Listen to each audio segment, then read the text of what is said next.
Hello guys, good morning. Bumili tayo ng electric fan. Nasira yung ating electric fan. Hindi pwedeng walang electric fan dito, napakainit.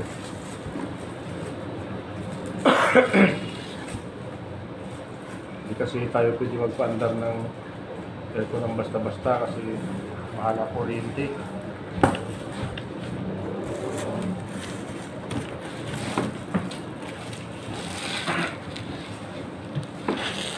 Ito yung pinakamurang electric fan na nabili natin guys.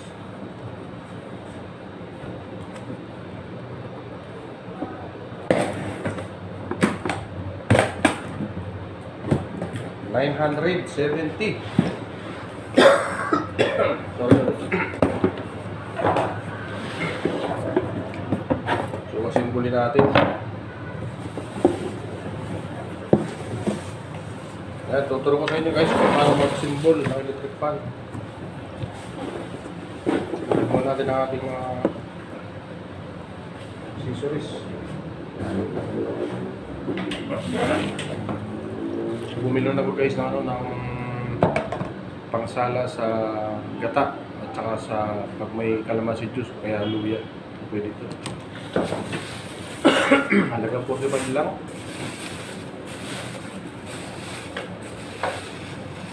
Ayan, karamihan guys ng electric fan ay nasa 1,000 plus. Ito lang ang pinakamura.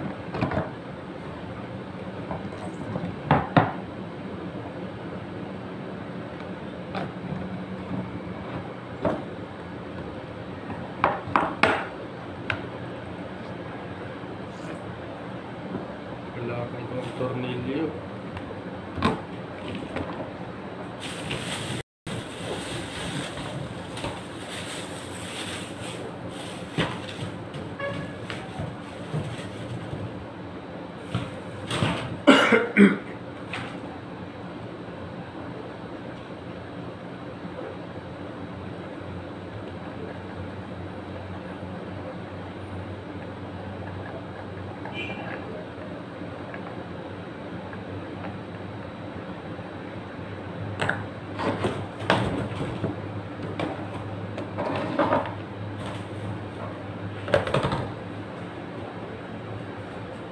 Tatak ng aling electric fan ay Germany pa.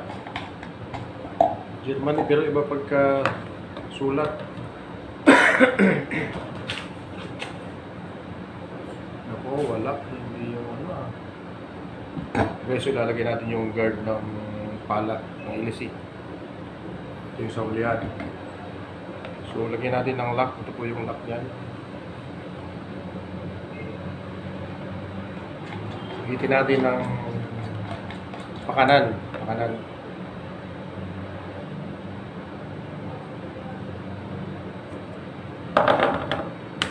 Okay. So lipat natin ang ating camera para makita. Ay, sorry. Sorry guys, nahulog. Sorry.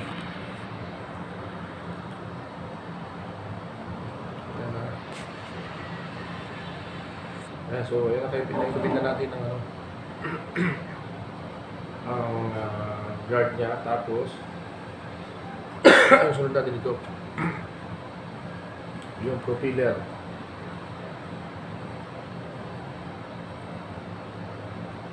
Ayan, so lagyan natin ng lock. Ito po yung lock niya,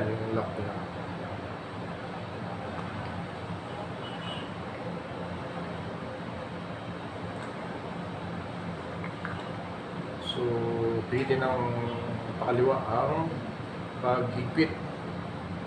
Ayan o. Okay. So, tangin natin yung takip, yung cover niya, para hindi delikado.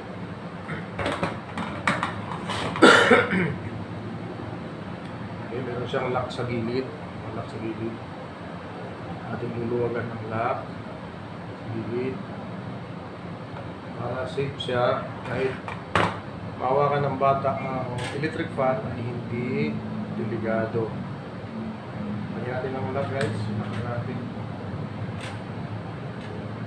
1,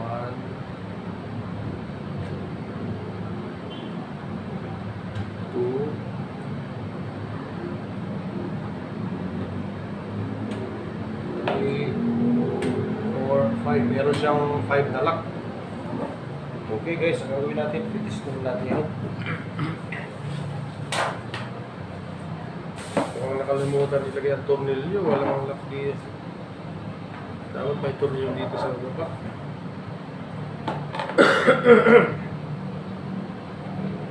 Kasi na kayo guys ha, kasi medyo may iba tayo. So yan, i-testing na natin kung tatakbo ba ito. So number 1, ayan sa guys, umaandar o. Umaandar siya. Okay. So number 2, ayan, steady natin, so malakas. Okay, good. Number 3, wow, lakas. Okay, approve. Then guys, yan po yung tamang symbol ng electric fan. Thank you for watching. Meron po tayong pangsala. God bless and bye-bye. Bye-bye.